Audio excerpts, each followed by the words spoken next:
In this video, we're going to unbox and assemble this weight bench, and then we're going to test it out and see what the quality is like. And if you want to skip unboxing and assembly, just go to this timestamp right here. Okay, so this is it unboxed. So the main bench, like that part is already together. Then we have these two parts. We have some screws, different things in there. So let's go ahead and put it together. All right, so for step one, you're gonna need these two pieces, and we're gonna attach this piece.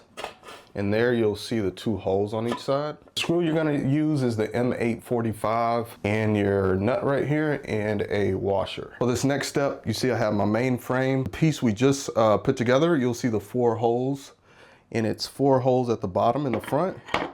We're gonna line that up and we're gonna screw this in. You're gonna use your last screw, which is the M855, along with your washer and your nut. So this screw goes in the front hole. And for this back hole, you're gonna use your M862 pin. It's the shorter pin. You have 2 pins. You just put that in and it locks it in place. Then your other pin, the M872, you see how this bottom seat moves? So if you put it in this hole, it will lock it in place.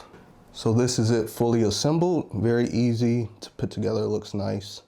The red and black. You have 4 of these foot caps, 2 over here, 2 in the back. So if you feel like it's unbalanced, you can adjust those. You have these rollers in the front. You can't move them or adjust them, but this is where you put your feet. I'm assuming you could do sit-ups, which we're gonna try that out later. For the top seat adjustment, it doesn't lock in, it just kind of grabs these little ridges like this. I know some people like to have it where it has a screw that locks it in. You have 7 different holes for adjustments, and for this one you have to go past this first adjustment if you want it straight up like that. And this is it on that very last adjustment, so it does have a slight decline. So you can only adjust your top seat. So if you take out this bottom seat pin, you can move this. Then you have this middle pin right here. So once you take that out, you can fold up the bench just to make it smaller. All right, so let's go ahead and test it out. First, we're gonna test out the sit-ups. As far as the padding, I mean, it feels about average. It doesn't feel bad, but it doesn't feel great. I got my feet locked in, and like I said, you can't adjust the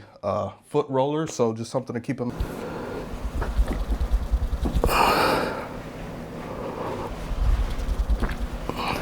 So the sit-ups feel okay. The foot roller things, I would say they're in a good spot. Now, when you're doing the sit-ups, there's no like rollers. Some benches have the rollers right here behind your knees because it kind of pushes into this pad. It can feel a little bit uncomfortable, but I would say it's not like a horrible feeling, and you can still do sit-ups on this. So now we got some 50s right here. Not gonna go too heavy. I worked out earlier, but we're gonna just see how stable it is with some chest presses. Okay. 2, 3. I think it felt pretty stable with the flat dumbbell press. I will say I do prefer benches to have the screw in knob. Just gives you, more safety. Because I feel like with this, sometimes I kind of worry about it slipping out. I don't know if it will, but just the fact that it's not locked in is something that I think about. Now let's try some incline press. Just to see how it feels. 2, 3.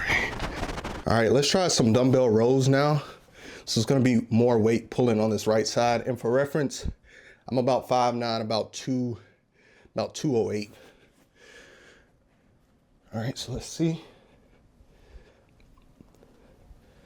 Okay, rows feel pretty good. It's not wobbly. All right, so my final thoughts. I think it's a pretty good bench. It's lightweight, easy to move around. You can fold it up. You have your multiple angles. Now, I do wish I could adjust the angle of the bottom seat, and I wish the foot pads for the sit-ups were adjustable. But I would say overall, out of a scale of 0 to 10, 0 being the worst, 10 being the best, I would give it a solid 7 or 7.5. But I would say if you're looking for more of a budget bench for your home gym that's still great quality, I would say you can't go wrong with this one.